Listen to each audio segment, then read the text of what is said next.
Em reverência à leitura da palavra de Deus, 2 Coríntios capítulo 5, verso 10, diz o seguinte: porque todos devemos comparecer ante o tribunal de Cristo, para que cada um receba segundo o que tiver feito, por meio do corpo, ou bem ou mal.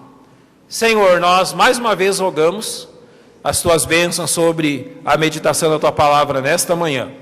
Que Teu Espírito Santo, e não um homem, ó Deus, fale aos corações, nos exortando e nos alertando sobre a nossa vida, nos ensinando a glorificar-Te em tudo. Nós Te agradecemos pelo Senhor Jesus Cristo, nosso Salvador, em nome de quem oramos. Amém. Podem se assentar, irmãos.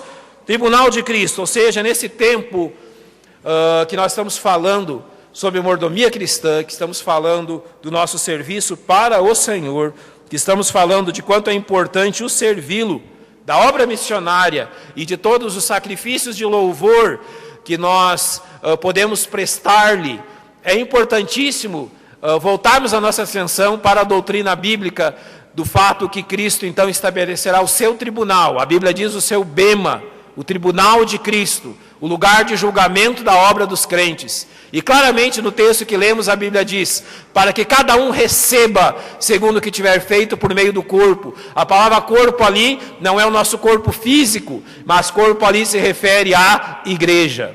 Cada um então será julgado de acordo com o trabalho executado, oferecido em sacrifício de louvor ao Senhor, através desse corpo que é a igreja. Se nós pudermos pensar, irmãos, os exames médicos atuais, eles são capazes de vasculhar cada parte do nosso corpo, buscando as mínimas imperfeições que houverem. São capazes de vasculhar as células defeituosas, são minuciosos o suficiente para fotografar, para filmar, para estabelecer qualquer questão que haja no nosso corpo. A mesma verdade nós podemos enxergar quando diz respeito às coisas que temos realizado em nome do Senhor Jesus. 1 Coríntios 3,13 diz assim, que a obra de cada um se manifestará. Na verdade, o dia a declarará, porque pelo fogo será descoberta, e o fogo provará qual seja a obra de cada um. Ou seja, o Senhor, então, Ele demonstrará, através do fogo, ou seja, do seu olhar, que perscruta, que vai profundamente em nossos desejos e propósitos, o que há em nós, e qual a razão, então, pela qual estamos realizando a obra do Senhor. Nós estamos muitíssimo perto disso acontecer, porque o Senhor prometeu, cedo venho, e o meu galardão está comigo, para dar a cada um segundo a sua obra. Então nós temos que entender isso. O Senhor julgará as nossas obras. O Senhor nos trará para um juízo não da nossa salvação, mas para um juízo das obras dos crentes. Então, enquanto estamos servindo a Deus, e um motivo especial para nós nos dedicarmos à propagação da obra missionária, a usarmos a nossa vida, a nossa oração e os nossos bens em prol realmente que a obra missionária atinja todos os cantos desse mundo, é o fato de que nós seremos chamados pelo Senhor a prestar contas. Cada um de nós, cada um por sua vez, vai estar diante do Senhor Jesus Cristo. E aquilo então que você fez passará pela prova do fogo. Foi feito por amor ao Senhor ou foi feito simplesmente na força da carne? É importantíssimo que enquanto realizamos a obra de Deus, tenhamos os pensamentos voltados para isso, para o julgamento da obra dos crentes, como diz aqui 2 Coríntios 5,10. Nós devemos comparecer ante o tribunal de Cristo, o seu assento de recompensa, o lugar onde ele demonstrará a sua autoridade e dignidade para ali se assentar e julgar-nos. Jesus é o único que pode fazer isso. Nenhum de nós pode fazer essa obra. Nenhum de nós é capaz de entrar no coração ou na mente do outro para saber por que estamos fazendo isso ou aquilo. Só Jesus é capaz de fazer isso. E Ele o fará publicamente. Será um tempo glorioso. O Senhor Jesus, antes da sua união eterna com a sua igreja, antes das bodas do Cordeiro, assim que nós chegarmos ao céu. As pessoas perguntam então, quando isso acontecerá? Assim que chegarmos ao céu. Cada um de nós passará diante do Senhor, para então ser julgado de acordo com as suas obras. Então temos que entender Quando acontecerá? Observe 1 Coríntios capítulo 4, verso 5. Portanto, nada julgueis antes do tempo, até que o Senhor venha, o qual trará à luz as coisas ocultas das trevas e manifestará os desígnios dos corações. Então cada um receberá de Deus o louvor. Nada julgueis antes do tempo. Não é tempo de julgamento, é tempo de trabalho. É isso que o Senhor nos chama a atenção.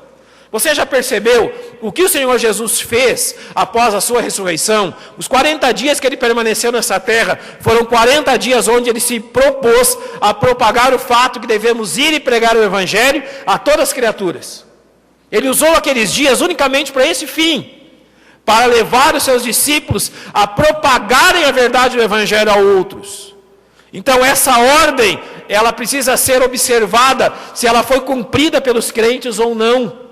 Então, quando o Senhor vier, quando as portas desta oportunidade se fecharem, então o Senhor julgará cada um para manifestar os desígnios e os propósitos do coração.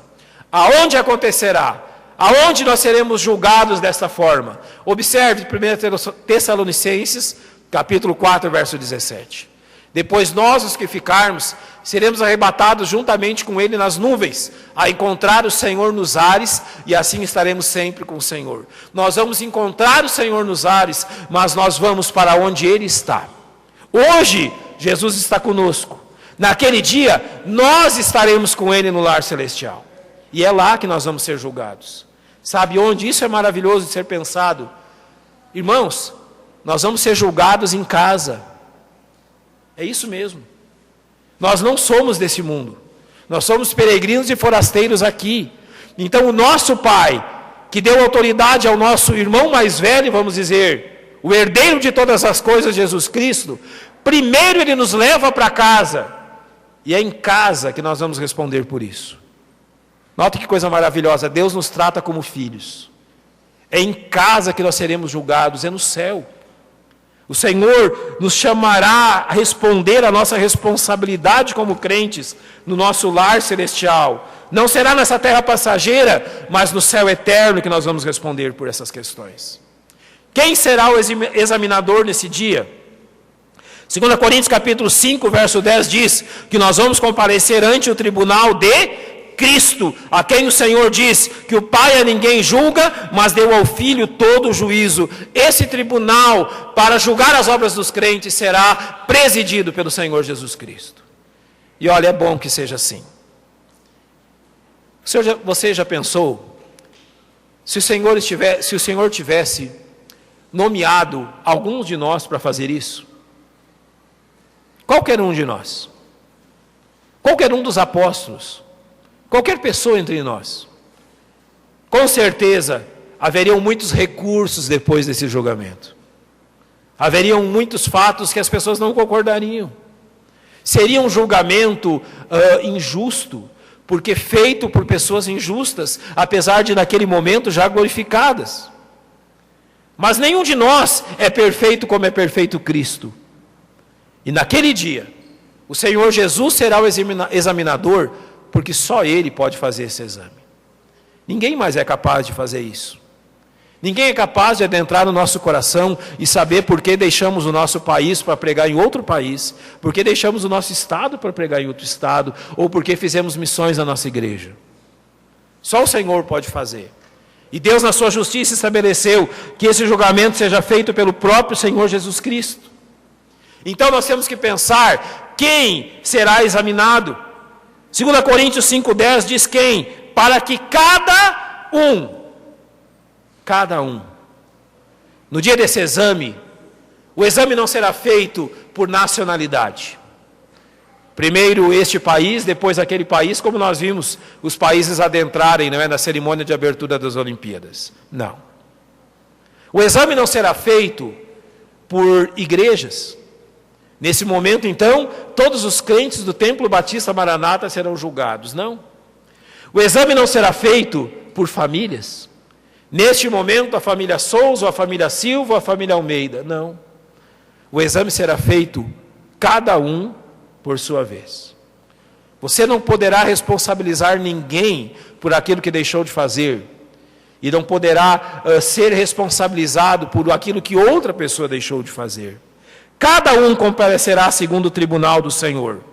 E observe que Romanos 14:10 diz assim: mas tu que julgas teu irmão, ou tu que também, porque desprezas teu irmão, pois todos havemos de comparecer ante o tribunal de Cristo. Então, todos os crentes serão julgados. Se cada um comparecerá por sua vez, quer dizer que ninguém será esquecido. Talvez, e nós notamos, não é, relembrando as Olimpíadas novamente, que segundo o nosso alfabeto, os países foram chamados pela sua letra inicial. Talvez pensemos assim, lá no céu, nos chamem pela letra inicial, talvez a Zailde vai ter que esperar até o final para ser julgada, ou aqueles então com a letra A serão os primeiros, não sei, mas isso não importa. Cada um de nós, talvez você esteja lá dizendo, olha, eu acho que vai terminar o tribunal de Cristo e eu não serei examinado. Não, é engano. Durante esse tempo, todos nós seremos examinados, um por um, cada um por sua vez, cada um em seu momento, e cada um, na sua própria responsabilidade, será recompensado ou não pelo Senhor. Então nós temos que entender o que será examinado. Em primeiro lugar, esse exame não envolve a nossa salvação. Há apenas salvos diante do tribunal de Cristo. Apenas pessoas salvas estarão lá, eternamente seguras em Cristo. Portanto, agora nenhuma condenação há para os que estão em Cristo Jesus. Ou seja, não há nenhum pecado a ser julgado. Todos os nossos pecados já foram julgados na cruz do Calvário. Não há nada contra nós no céu. E lá não envolve a salvação, mas envolve as nossas obras, porque Apocalipse capítulo 22, verso 12 diz: eis que venho cedo e o meu galardão está comigo para dar a cada um segundo a sua obra, a cada um segundo a sua obra particular. Então não é a nossa salvação, mas aquilo que realizamos em nome do Senhor Jesus neste mundo. E 2 Coríntios 5:10 lembra que segundo o que tiver feito por meio do corpo, então ele diz uma coisa, ou bem ou mal, será recompensado por aquilo que fez no poder do Espírito Santo. E talvez aquela obra que você realizou com tanto entusiasmo será perdida, porque feita na força da carne. São as nossas obras que estão ali. Estamos seguros no Senhor, mas Ele quer saber, Ele quer deixar claro o que fizemos por amor a Ele. Então, esse julgamento tem um resultado. Qual o resultado desse exame? 1 Coríntios 3,13 diz: a obra de cada um se manifestará, na verdade o dia declarará, porque pelo fogo será descoberta, e o fogo provará qual seja a obra de cada um. O fogo provará, o fogo a manifestará, o fogo a declarará. Quer dizer que haverá uma prova clara, daquilo que então resiste ou não. E o resultado será, primeiro, receber recompensa. A obra testada pelo fogo, que se demonstrou indestrutível, será recompensada, porque 1 Coríntios 3,12 diz que elas são ouro, prata e pedras preciosas. E o verso 14 diz que se a obra que alguém edificou nesta parte permanecer, esse receberá galardão. Ouro, prata e pedras preciosas são indestrutíveis. Quando você coloca o ouro no cadinho, quando você leva o ouro no forno, ele não se perde, ele se torna mais puro. Então quer dizer que naquele dia permanecerá unicamente aquela obra feita puramente pelo Senhor através de nós. Aquilo que o Senhor Jesus fez através de nós permanecerá no seu tribunal. 1 Coríntios capítulo 3, verso 15 também diz que se a obra de alguém se queimar, sofrerá detrimento, mas o tal será salvo todavia como pelo fogo. Ou seja, a pessoa não será condenada ou perderá sua salvação, mas ela não receberá recompensa. E olha então, preste atenção nisso.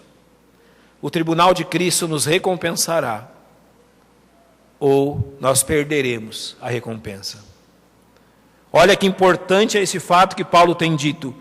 É importante nós entendermos isso. Simplesmente nós podemos chegar diante do nosso Salvador e não sobrar nada. Quando a Bíblia diz, mas o tal será salvo, todavia como pelo fogo, eu lembro de um pregador que certa vez diz assim, que alguns entrarão no céu cheirando a fumaça. O que ele quis dizer com isso? Você foi salvo, graças a Deus por isso. Não há coisa mais preciosa do que isso. Mas você entrou no céu de mãos abanando. Simplesmente a sua vida não redundou em nada para glorificar o Senhor Jesus Cristo. Às vezes as pessoas pensam assim: por que promover missões na igreja? Por que promover mordomia na igreja, uma mordomia responsável dos nossos bens? Por que promover a obra de Cristo, de salvar pessoas, e aqueles quadros estão os nomes e fotos dos nossos missionários que estão neste país, neste continente, em outros lugares do mundo, trazendo almas a Cristo? Por que fazer isso? Porque o nosso Senhor merece toda a honra e toda a glória. Esse é o motivo. Porque o nosso Senhor lá no céu será glorificado através das obras realizadas pelo seu povo. Não é porque eu quero receber mais do que alguém no céu, mas eu quero ao máximo glorificar o meu Salvador da forma que Ele deseja que eu faça. Por isso promovemos missões, para que cada um de nós lá no céu glorifique a Cristo através daquilo que realizou por Ele e através dele neste mundo. Então, o que é este galardão? São duas coisas que nós entendemos do galardão que o Senhor nos dá. A primeira delas, a Bíblia nos dá um vislumbre, é a capacidade de resplandecer a glória de Cristo. Daniel 12:3 falou assim: os que forem sábios, pois, resplandecerão como o fulgor do firmamento, e os que a muitos ensinam a justiça, como as estrelas sempre e eternamente. Dá-nos a entender que lá no céu nós teremos um brilho, e este brilho será de acordo com aquilo que realizamos para a glória do Senhor nesse mundo, porque o Senhor disse em Mateus capítulo 13, verso 43, então os justos resplandecerão como o sol no reino de seu Pai. Nós vamos resplandecer como o sol da justiça. Um vislumbre disso é dado em Mateus 17, quando o Senhor é transfigurado, e a Bíblia diz, e o seu rosto resplandeceu como o sol, e as suas vestes se tornaram brancas como a luz. Em 1 João capítulo 3, verso 2, o apóstolo nos diz, mas sabemos que quando Ele se manifestar, seremos semelhantes a Ele. Se Ele resplandeceu, os seus filhos resplandecerão também. Lá no céu, lá na eternidade, nós seremos um reflexo da glória do Senhor. A glória do Senhor refletirá nos seus filhos. Não é a nossa luz, é a luz dEle. É a luz dEle, do sol da justiça, o Senhor Jesus Cristo, refletindo através de nós. Esta é a maior glória que um ser humano pode receber em toda a eternidade. Não há nada semelhante a isso. Não há nada que se pareça com isso. Um crente refletir a glória do seu Salvador por toda a eternidade. E aí, então nós temos que pensar, todos nós desejamos agradar ao Senhor Jesus e glorificá-lo. Há uma forma de glorificá-lo, há uma forma de exaltá-lo, é realizar a obra que Ele nos deu, para que por toda a eternidade reflitamos a glória dEle em nós. Em segundo lugar, além deste galardão, nós receberemos também coroas do Senhor, que são reservadas aos crentes. A coroa, o Stéphanos, simboliza a honra e dignidade concedidas a alguém. No céu, então, o Senhor nos concederá coroas por aquilo que realizamos para a glória dEle. E a Bíblia cita pelo menos 5 coroas que são assim citadas. Em 1 Coríntios capítulo 9, verso 25, a Bíblia diz, e todo aquele que luta de tudo se abstém. Eles o fazem para alcançar uma coroa corruptível, nós por uma incorruptível. Esta coroa incorruptível é dada aos que obtêm domínio próprio sobre a sua velha natureza. O Senhor dará uma coroa àqueles que estão se despindo dos desejos da carne e se revestindo da direção do Espírito Santo. Esta coroa é dada àqueles que, santos em sua vida, demonstraram santificação em seu procedimento. O Senhor leva isso tanto a sério. A santidade da nossa vida é um fato tão sério para Deus, que Deus prometeu uma coroa para os seus santos. Deus prometeu uma coroa de glória, uma coroa incorruptível melhor, para aqueles então que lutaram contra essa natureza corruptível e refletiram Cristo em sua vida nesse mundo. Uma segunda coroa é a coroa da vida. Tiago 1,12 diz: bem-aventurado o homem que suporta a tentação, porque quando for aprovado, receberá a coroa da vida, a qual o Senhor tem prometido aos que o amam. Essa coroa da vida, ela será dada aos mártires, aqueles que morreram por amor ao Senhor Jesus. Aqueles que desde os apóstolos, dos 12 apóstolos, incluindo o apóstolo Paulo, apenas o apóstolo João teve morte natural.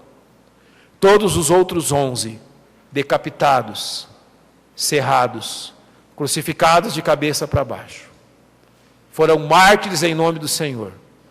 A igreja primitiva aprovou um tempo onde inúmeros irmãos foram martirizados pelo seu testemunho de Cristo. Mas isso não parou aí. Durante o tempo que vigorou o bloco comunista, a União Soviética e seus países satélites no leste europeu, centenas de irmãos foram mortos pela sua fidelidade a Cristo. Nos países que ainda mantêm o comunismo, Coreia do Norte, China, irmãos estão sendo mortos por amor ao Evangelho. Em países onde a Sharia, a lei islâmica, tem sido a lei também do país, irmãos têm sido mortos por amor a Cristo. O Senhor sabe disso. O Senhor não os desprezará. O Senhor tem uma coroa prometida a eles, para honrá-los pela sua fidelidade. Em terceiro lugar, a coroa da alegria, destinada aos ganhadores de almas, porque 1 Tessalonicenses 2,19 diz: porque qual é a nossa esperança, ou gozo, ou coroa de glória? Porventura não sois vós também diante de nosso Senhor Jesus Cristo em sua vinda? Paulo está falando daqueles que ele ganhou para Cristo. O Senhor tem prometido uma coroa de glória aos ganhadores de alma. Talvez nenhum de nós será martirizado por pregarmos o Evangelho, mas nós podemos glorificar o nosso Deus ganhando almas, e almas que estão tão próximas de nós. Os ganhadores de almas serão honrados com a coroa da alegria. Filipenses 4,1, Paulo diz: portanto, meus amados e muito queridos irmãos, minha alegria e coroa, estai assim firmes no Senhor. Ele diz que aqueles crentes aos quais ele conduziu o Evangelho são sua coroa. Em quarto lugar, a coroa de glória é destinada aos que apacentam o rebanho do Senhor fielmente. 1 Pedro capítulo 5 diz assim: apacentai o rebanho de Deus que há entre vós, tendo cuidado dele, não por força, mas voluntariamente, nem por torpe ganância, mas de ânimo pronto, nem como tendo domínio sobre a herança de Deus, mas servindo de exemplo ao rebanho. Então o final diz: e quando aparecer o Senhor, alcançareis a incorruptível coroa da glória. Esta coroa da glória é destinada àqueles que apacentam o rebanho de Cristo. Sabe de uma coisa? Nem todos eles são chamados de pastores.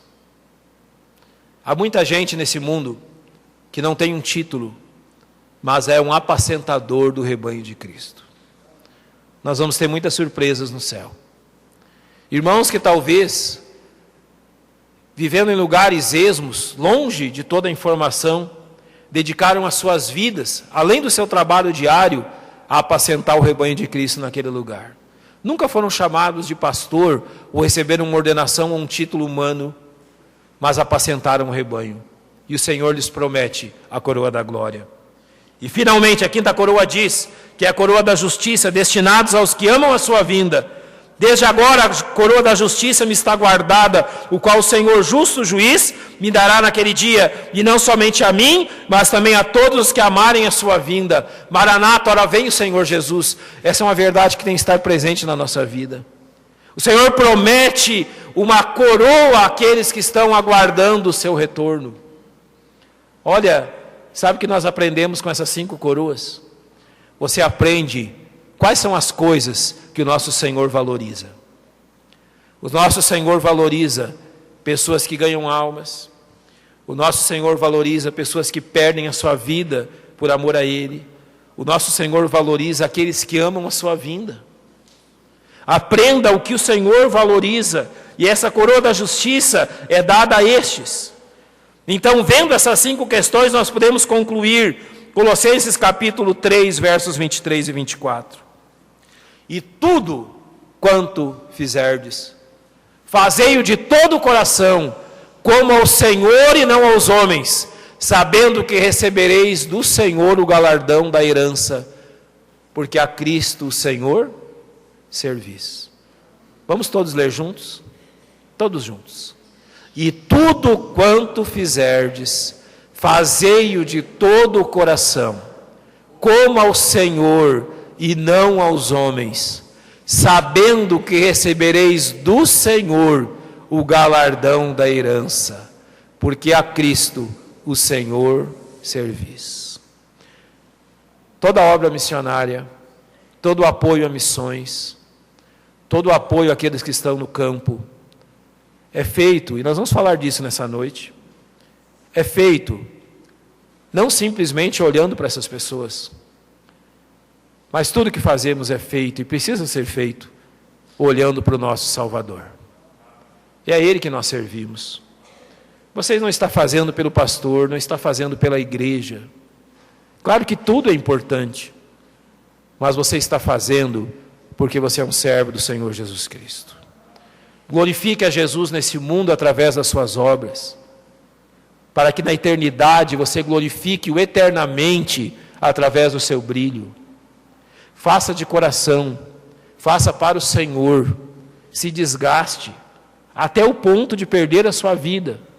Jesus valoriza isso, mas use tudo que você possui, use todas as tuas forças e, se necessário for, os teus bens, para glorificá-lo. Você pode estar pensando assim: pastor, e vale a pena? Eu apenas lhe respondo da seguinte forma: este mundo passa, e a sua concupiscência, mas aquele que faz a vontade do Senhor permanece para sempre. Então faça aquilo que o Senhor quer. Isso tem um valor eterno. Isso tem um valor que ninguém poderá nos tirar. Vamos fechar os nossos olhos, vamos orar.